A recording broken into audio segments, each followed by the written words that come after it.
we've heard this before. We absolutely have heard this before, like literally 2 years ago with a tweet in April saying he was retiring. Yeah, the tweet got a little longer this time around. We're going to show it to you right now. I love how it starts. This is the announcement from the man himself. These are the words. Hey guys, quick announcement. I've decided to retire from the sport formerly known as mixed martial art, in quotes, today.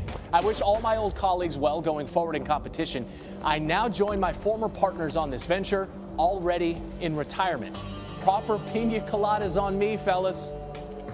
Hey guys. Going to bring in our UFC insider, Ariel Helwani now. Okay, let's just start with the basics. What was your reaction when you saw that tweet from McGregor?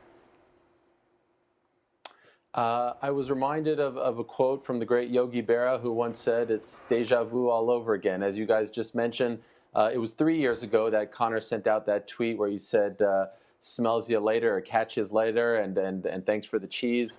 And the circumstances were much different that time.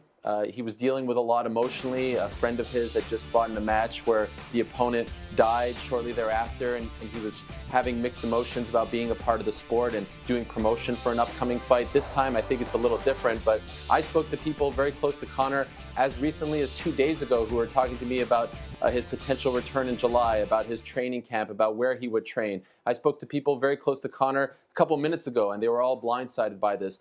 I'm only saying that to say that this feels like a very spur-of-the-moment type of announcement.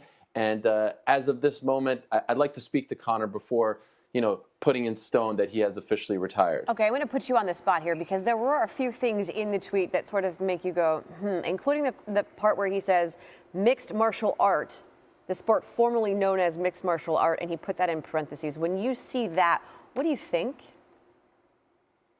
Yeah, I thought that was the most interesting part of the entire tweet, so kudos for picking up on that. I think Conor is a little annoyed and tired of some of the politics involved in this sport. He has said publicly all the right things about his relationship with the UFC brass and Dana White in particular, but they have not seen eye to eye over the years.